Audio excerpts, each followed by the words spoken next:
Boa tarde, eu sou professora da UF, Federal Fluminense, e um dos motivos da gente fazer essas apresentações é buscar parceiros e colaborações que queiram trabalhar com a gente e trazer problemas interessantes. E, além disso, eu sou uma entusiasta aí nessa área nova de aprendizado de máquinas em abordagens profundas, e a ideia de hoje é trazer para vocês uma introdução que junta conceitos clássicos que provavelmente vocês já conheçam, mas dizer como é que tudo isso está ligado aí a todas essas novidades, notícias e manchetes de jornais que vocês devem estar sendo confrontados no dia a dia com uma pontinha desse grande iceberg de Deep Learning. Muito bem. É chover molhado, né? A gente ficar discutindo que a humanidade está gerando muito dado e também de que esse dado sem análise, sem organização, sem mecanismos de busca e de inferência é lixo, né? Não serve para nada. É dado, mas não é conhecimento. E, de minha parte, que sou originalmente de computação gráfica e visão computacional, a gente também... É chover no molhado novamente dizer que as câmeras e os mecanismos de captura de imagens estão em tudo quanto é lugar, né? A gente é vigiado por cima, por dentro, enfim. Mas por que análise de sinais, e aí eu peço para vocês pensarem em sinais como algo mais aberto do que só imagem, pode ser texto, pode ser áudio. Por que quando a gente começa a pensar nesses problemas e querer trazer aplicativos para o mundo real que funcionem fora de um laboratório controlado ou fora de restrições específicas para fazer aquele software funcionar, porque são problemas difíceis? No caso de visão computacional, é difícil a gente perceber que é difícil porque a gente enxerga muito bem. A gente interpreta a informação visual muito bem. Se eu mostrar para a plateia feminina aquele sapato, todas já têm opinião formada se gosta, se não gosta, se são confortáveis, se vestem bem, etc.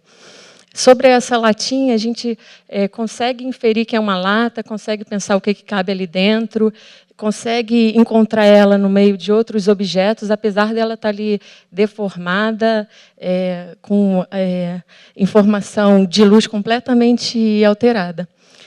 E quando a gente combina até mesmo rostos, que eu mostro esses dois para vocês e pergunto se é a mesma pessoa ou não, a única diferença ali das duas fotos é a iluminação, tá certo? Mas a gente tem um caso de gêmeas.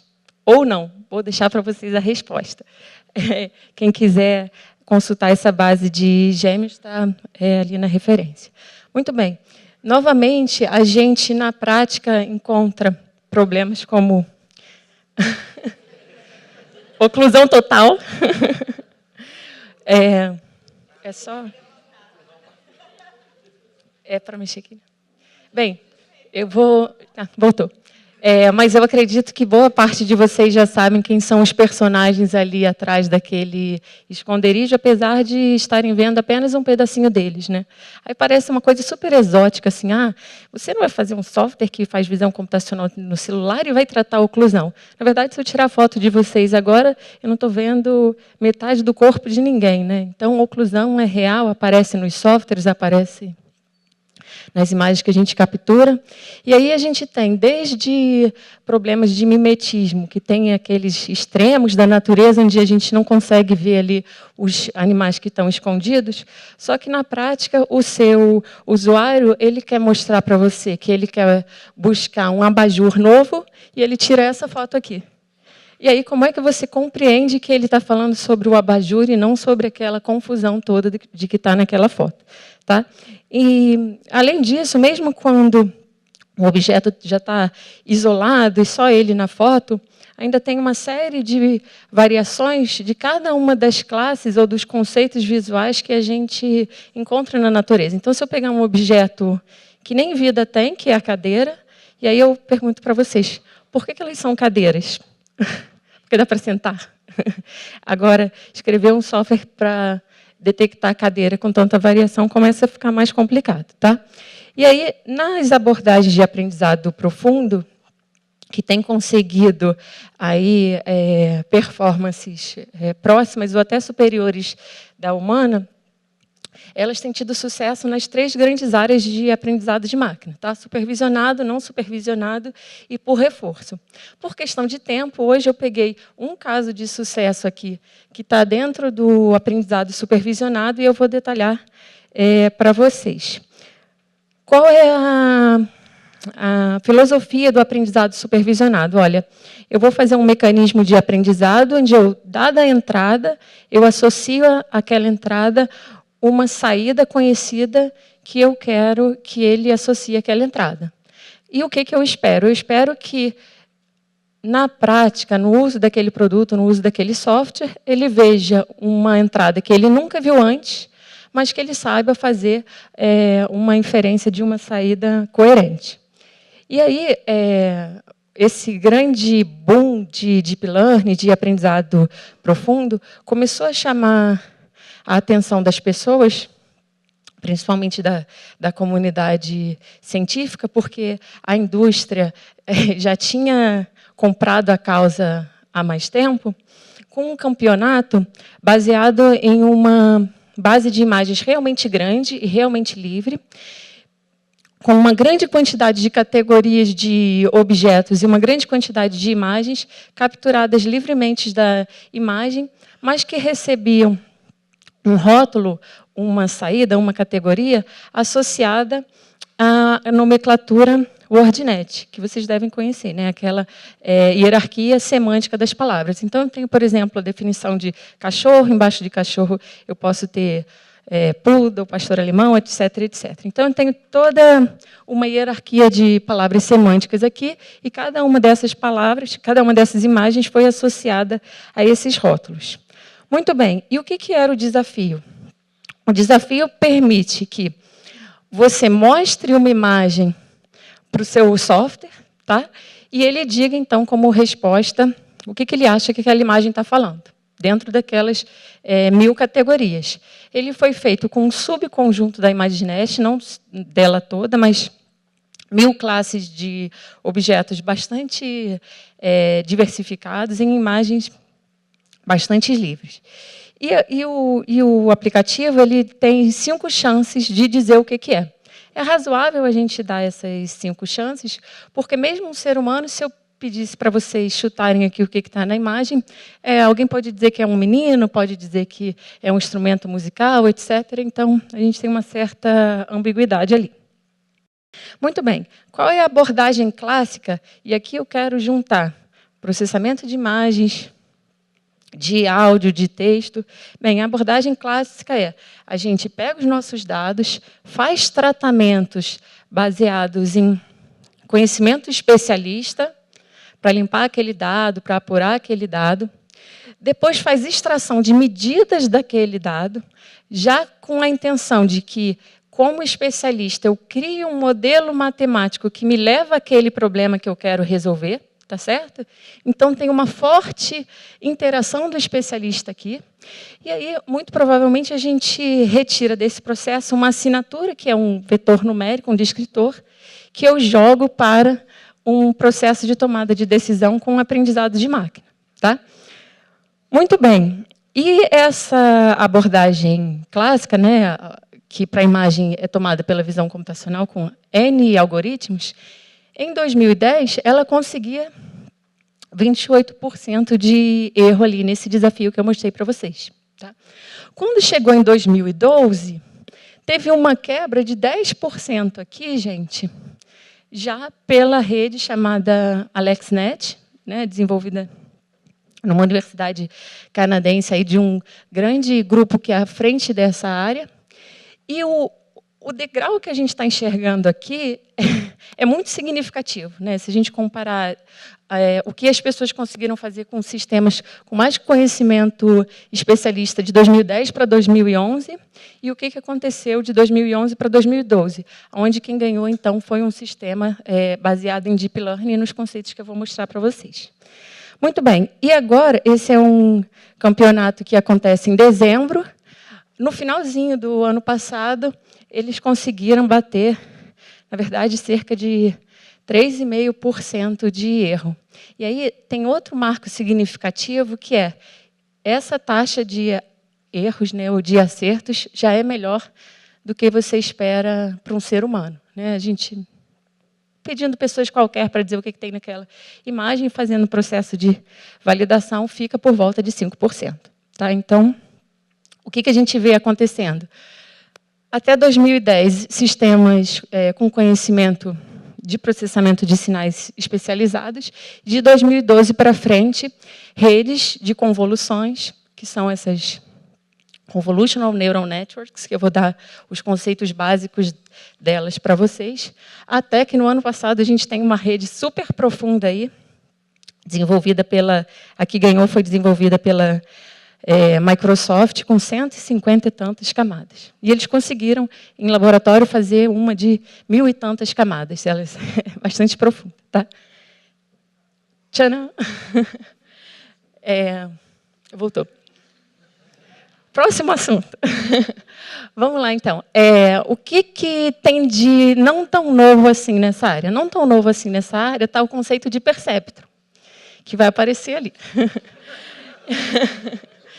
E provavelmente grande parte da plateia já ouviu falar dos perceptrons, né? A gente às vezes pensa que eles foram conceitos criados como um modelo matemático, ou pensa que eles foram criados como software, mas na verdade, se a gente correr lá o histórico e procurar, de fato eles eram hardware, de fato eles eram um modelo de computador que, no sentido de que era um modelo baseado em aprendizado da tarefa, a gente pode pensar até como um modelo concorrente aí à máquina de Turing, que a gente sabe que a gente programa para alcançar uma tarefa. Muito bem.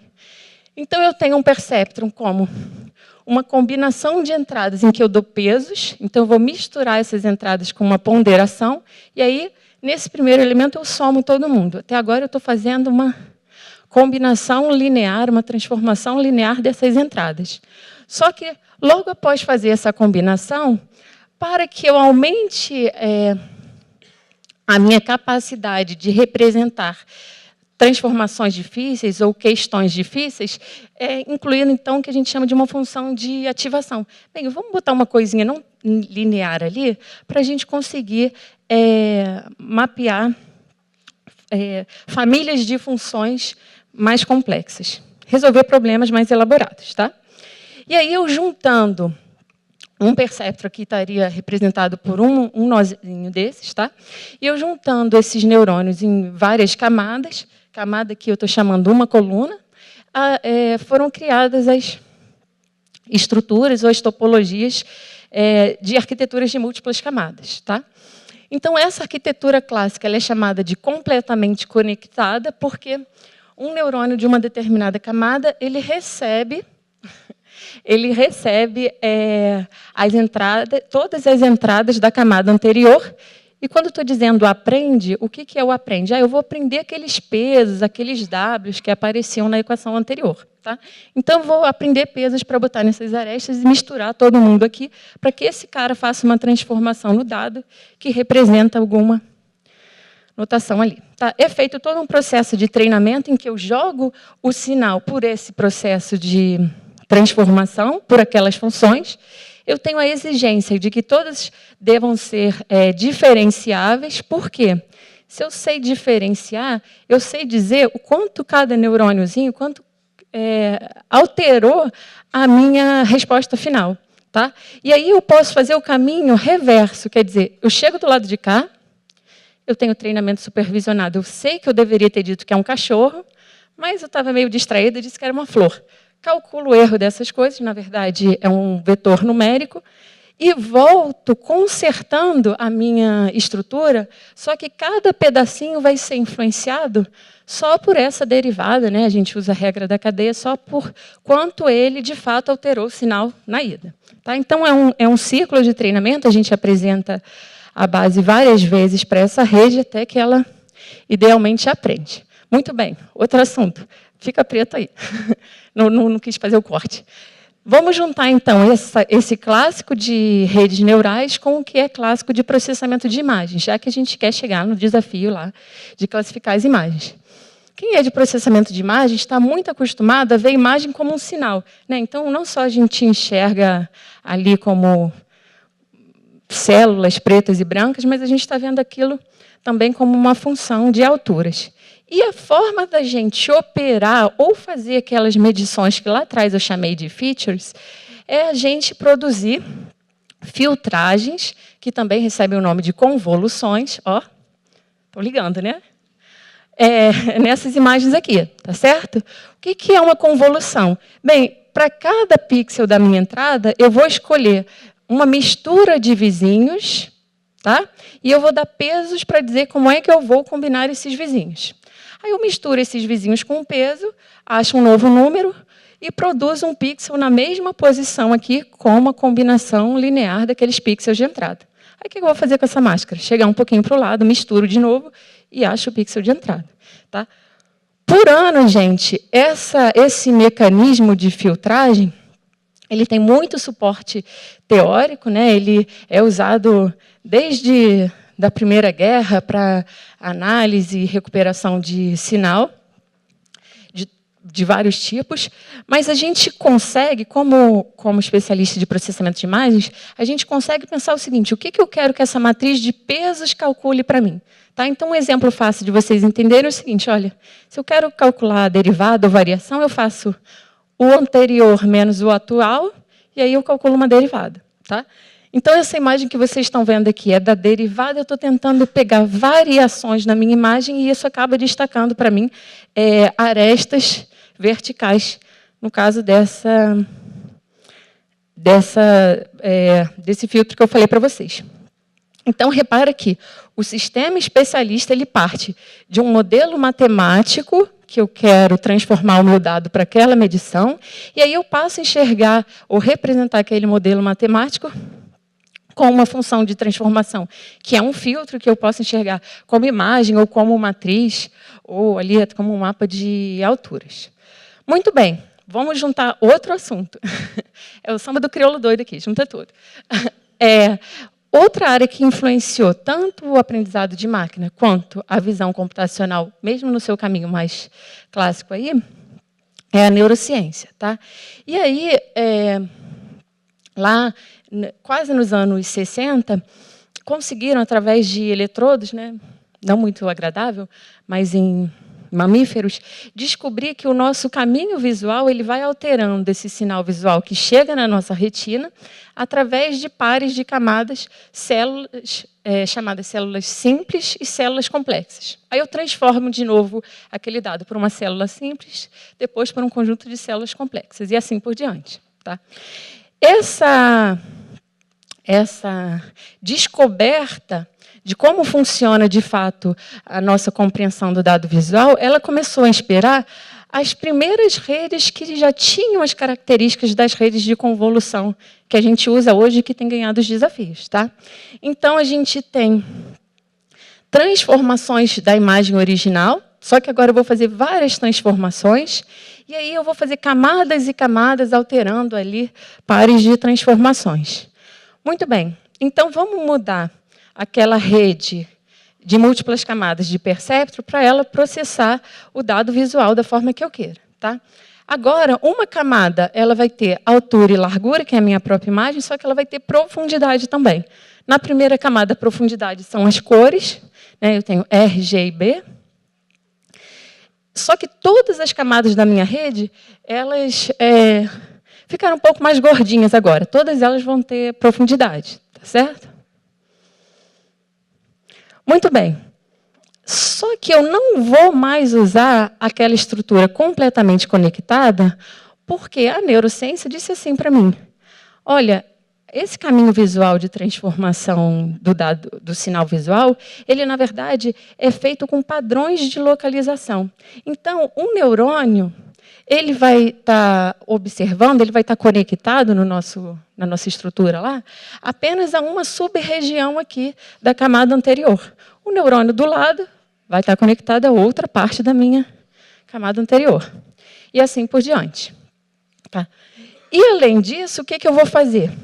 Eu vou fazer vários neurônios em profundidade, olhar para essa mesma camada, só que calculando funções de transformações diferentes. Como se eu dissesse assim, olha, um vai ser muito bom em ver se eu tenho aresta para lá, outro vai ser muito bom de ver se eu tenho aresta para lá, outro para cima, outro para baixo, tá certo?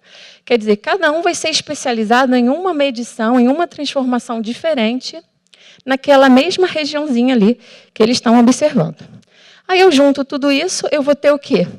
Mapas de features, o que está simbolizado aqui com a mesma cor. Então, eu estou tentando extrair a mesma característica da imagem original. E o que está simbolizado com cores diferentes é porque eu estou tentando tirar diferentes medições da minha imagem. Tá? Imagina que eu estou naquele jogo cara a cara, um está perguntando, tem bigode? Outro está perguntando, é mulher? Outro está perguntando, tem óculos? Está certo? Então, é mais ou menos essa a ideia de múltiplas features. Muito bem. Até 2014, vocês viram que o desafio lá ultrapassou em grande número o sistema especialista, mas a gente não conseguia explicar o que estava dentro dessas caixas pretas que tinham sido aprendidas por esses neurônios aqui. Ó. Repare que agora eu não defino mais aquelas matrizes de transformação, eu não defino os filtros, tá? Mas eles são aprendidos. Só que a gente não conseguia ver o que tinha lá dentro. E aí, em 2014, por que a gente não conseguia ver? Porque está n-dimensional, né, gente? Quando eu tenho ali as 3 cores da minha imagem, eu ainda consigo interpretar aquilo. Agora, quando eu tenho 60 camadas aqui, bem, pelo menos eu não consigo. Tá? E aí eles conseguiram desenvolver um processo de engenharia reversa que eu não consigo ver o filtro, mas eu consigo destacar o que foi que ativou aquele filtro. Tá? E aí, na primeira camada, os filtros... Foi extremamente relevante esse resultado, porque demonstrou que os filtros coincidiam com o que o pessoal de visão computacional fazia na mão. Na mão, eu quero dizer que nada na mão, né? Fazia baseado em modelos matemáticos que a gente acredita que resolvem o problema, tá certo? Só que eu vou ter várias camadas na minha rede. E aí o que aconteceu é que eu vou tendo uma hierarquia de features, onde para camadas mais altas eu vou extrair características cada vez mais especializadas. Tá? Então, aquele primeiro conjunto tem só arestas, aqui eu consigo começar a ver círculos e espirais e cantos. E se eu for subindo na minha rede, vou subir ainda uma mais, a gente consegue ver neurônios especializados no olho, especializados em pneu de bicicleta, especializados em focinho de cachorro, que é muito parecido também com toda uma teoria lá da neurociência que diz, olha, o sapo passou uma mosca na frente dele, ele pega. Por quê? Porque tem toda uma parte ali especializada naquele padrão. Tá? Então, a gente enxergar essas transformações foi bastante confirmador, né? Assim, conseguiu confirmar o que já se suspeitava pelos resultados dos experimentos. Tá? As transformações não lineares que são usadas dentro dessa rede são basicamente 3, sigmoide, tangente hiperbólica e a unidade de retificação linear, sendo que para os problemas de redes de convolução, hoje em dia é mais usada essa daqui. Tá? Para outras redes que não estão sendo apresentadas aqui, a gente acaba usando as outras 2 também. Muito bem. Para criar uma certa invariância, quer dizer, para a minha rede ser robusta, não importa se eu tirei a foto aqui ou se eu tirei um pouquinho mais para cá. É incluída camadas que a gente chama de pooling ou agrupamento. Simplesmente eu vou pegar e vou resumir a informação em regiões da imagem aqui. A mais simples dela é o max pooling e funciona muito bem. Então, qual é o número máximo dentro daquela sub-região ali? É o 4. Então, eu só vou passar para frente o 4. Tá? De maneira muito livre, gente, é como se eu dissesse assim, olha, se aqueles números significam a força com que eu detectei alto, não precisa todo mundo detectar alto. Né? O máximo está dizendo assim, olha, alguém disse que ali tem uma borboleta, passa essa informação para frente. Tá certo? Muito bem, então vamos chegar no Lua, né? A forma de programar essas coisas tem sido feita em diferentes graus aí, de uma hierarquia bem significativa de programação. Então, tem gente trabalhando diretamente com a CPU, pessoas trabalhando em cima de bibliotecas da NVIDIA, de primitivas em cima da programação da GPU. Existem diversos frameworks para programação dessas redes, tá? E, mais recentemente, as empresas começaram a abrir as suas APIs, o Google, a Microsoft, a Amazon, cada um com uma característica diferente, com uma documentação em níveis diferentes, mas a gente vai falar aqui do Torch, por quê?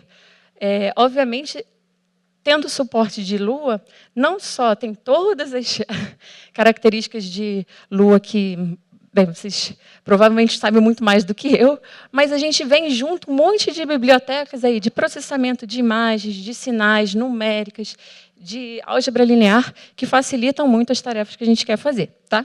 É claro que vocês se incentivando a trabalhar nessa área, é importante que tenha gente trabalhando em aplicações lá em cima, para fazer sistemas especializados, mas é importante também que tenha gente pensando nos problemas abaixo dessa, no meio termo, ou num nível mais baixo dessa hierarquia, que são novos problemas de programação e de estrutura de dados, etc, etc. Tá? Então, para incentivá-los de que dá para começar a fazer a sua primeira rede, vamos definir a tal da rede AlexNet, que ganhou o desafio lá de 2012. Tá? Então, eu tenho uma rede dita sequencial, porque esse modelo que eu mostrei hoje, né, cada camada só passa a informação para frente, isso ganha o nome de sequencial. E aí eu estou dizendo assim, olha, vai na minha rede e coloca uma convolução que tem 3 canais de entrada e ela vai produzir para a próxima camada 64 canais de saída. Tá? Ela vai produzir 64 medições, 64 features. Ela vai rolar uma janela de 11 por 11.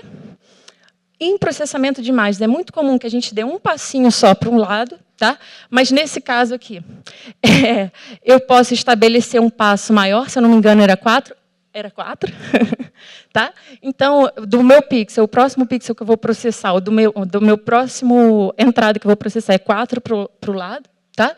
E aqueles 2 últimos parâmetros é um ajuste de borda para a gente fazer padding, né? Para a gente acrescentar zeros ali, uma borda, para, enfim, se eu não quero diminuir ou se eu quero manter um determinado tamanho do meu sinal. Tá? Então, ó, a camada de convolução eu fiz. É nessa camada onde estão os parâmetros aprendidos, tá certo? Depois vem a camada ReLU, que é a camada não linear, e que, na verdade, ela transforma o nosso dado, mas ela não tem aprendizado ali dentro. Tá? Depois vem a camada de max pooling, que eu estou dizendo que eu vou agrupar pedaços do meu sinal com uma operação de máximo, e eu estou dizendo que eu vou fazer regiões de 3 por 3 pixels, e eu vou andar para o lado 2 neurônios. Enfim, e o que vocês vão ver ali é que, chegando nessa parte aqui, eu começo de novo, convolução, ReLU, max pooling, convolução, ReLU, max pooling, parará, parará, parará. Tá? E se a gente olhar aqui no finalzinho, olha, eu vou sair com 256 features. Eu estou subindo bastante de dimensionalidade. Tá? E aí, de certa forma, o que eu vou fazer agora é colar no final da minha rede um classificador. Quer dizer, eu vou colar na minha rede, até agora eu só estou fazendo medições, tá certo? Totalmente direcionadas para aquele problema, aprendidas daquele problema, mas as próximas camadas elas vão tomar uma decisão que vão dizer ali se é o cachorro, se é a borboleta, se é a casa, etc. Tá? E aí, o que eu estou fazendo aqui? Eu vou continuar inserindo camadas, mas no modelo clássico lá, do completamente conectado. Tá? Daquela primeira que eu mostrei para vocês. Então, eu estou dizendo assim, olha, lá naquele modelo completamente conectado, eu não tinha esse dado multidimensional que o Torch até vai chamar de tensor. Tá? Então, eu vou fazer o seguinte, eu vou transformar tudo em um vetorzão, tá? E é por isso que eu começo ali criando uma visualização desse dado linear na forma de um vetor. Tá? Esse parâmetro de dropout, apenas durante o treinamento da minha rede, eu faço o seguinte, na hora que você está passando as imagens para ela aprender, faz a rede desligar aleatoriamente alguns, tá certo? E eu botei dropout meio ali, então ela vai ligar ou não um neurônio com 50% de chance. Para que isso? Eu não quero que nenhum neurônio confie demais em outro neurônio para tomar a sua decisão. Se você ficar ligando e desligando ele aleatoriamente, então eles ficam mais robustos no final do processo. Tá? Aí eu tenho uma transformação linear dessas entradas, aqui eu vou ter pesos de novo, uma transformação de normalização por um linear, e eu repito tudo de novo, até que no final eu dou uma função de energia que diz se eu acertei ou não, dado aquele meu parâmetro com uma função de softmax. Tá? Muito bem. Fiquei com medo até de falar demais, mas acho que deu tempo. Vamos lá. Então, algumas conclusões aqui. Tá? A chave de todas essas aplicações que a gente está vendo por aí são dados, grandes volumes de dados, porque repare que eu estou substituindo aquele conhecimento especialista por fazer um processo que aprende do exame de dados, tá? De vasculhar e varrer dados em grandes volumes. Com as seguintes vantagens, eles são bastante robustos, né? O que a computação, a visão computacional, infelizmente, não conseguiu fazer, digo isso porque é minha área original, é que a gente não conseguiu fazer uma hierarquia de features tão profunda. Né? A gente tem bastante modelo matemático ali, até 1, 2, 3 camadas, mas a gente não consegue dizer o que vem depois. Tá? Então, eles são capazes de aprender complexas variações existentes no meu dado, como eu mostrei para vocês aquelas variações de cadeira. Tá? São generalizáveis, isso é realmente impressionante. O pessoal pega a AlexNet, que foi dado para esse problema, e bota num problema completamente diferente. Agora, eu tenho plantas e quero dizer qual é aquela planta. Eu tenho inseto, eu quero dizer qual é aquele inseto. Eu tenho um áudio e eu quero dizer que tipo de música aquele áudio está tocando. Eu vou lá e boto naquela arquitetura. Tá? Então, vem dessa ideia de generalizável e escalável. Se eu tenho mais dado, melhor. Então, é isso. Obrigada. Perguntas? Quando a gente diz que está fazendo uma apresentação com um nome de introdução, todo mundo tem direito a fazer qualquer pergunta.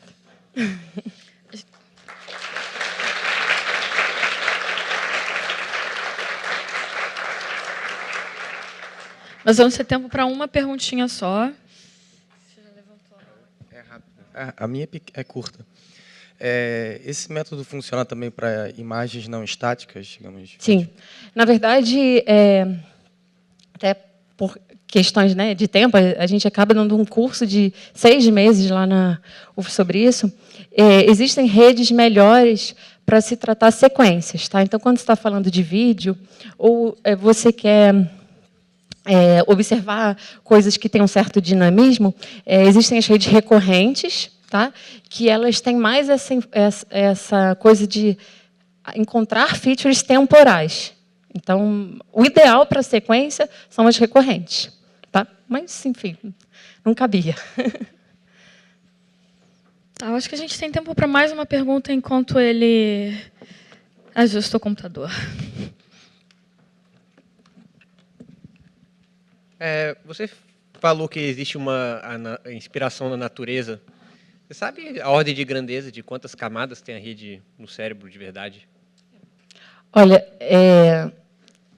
eu vou responder essa pergunta com uma outra afirmação teórica bastante forte da área de aprendizado de máquina. Tá?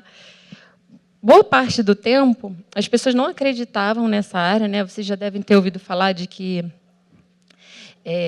tinha um pessoal que são os catedráticos dessa área, ficavam lá pesquisando e não conseguiam publicar nada, e são os mesmos que hoje estão aí sendo vendidos a preço de ouro e convidados para viajar o mundo todo.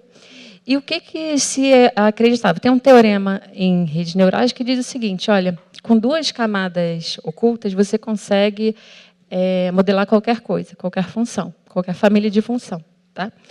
Então, na verdade, o que você encontra no experimento, o que você encontra quando você vai fazer uma aplicação, é que, às vezes, a teoria até te diz que você poderia usar menos camadas. Mas o que está acontecendo para o pessoal da Microsoft, por exemplo, ter ganho esse campeonato com 150 camadas e eles terem, de fato, rodado uma com 1000 e tantas camadas?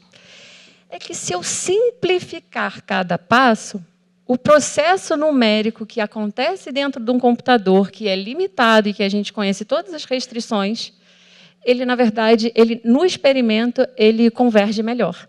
Tá? Então, é na hora que é difícil a gente comparar o que é humano, o que não é humano. Tem gente que diz que é inspirado no ser humano, mas que não tem nada a ver com a forma como a gente faz, porque, de fato, todo esse processo matemático de jogar o dado para lá e voltar, ele é suscetível ao computador. Então, é a hora que a gente diverge mesmo. E no sistema visual humano, a gente tem menos camadas do que essas mais recentes estão sendo usadas. Entretanto, o que elas se preocupam? Em fazer camadas que tenham passos muito pequenininhos, mas de boa estabilidade e de bom processo de aprendizado como um todo. Tá bom? Obrigada. Uma salva de palmas para a Cristina, por favor.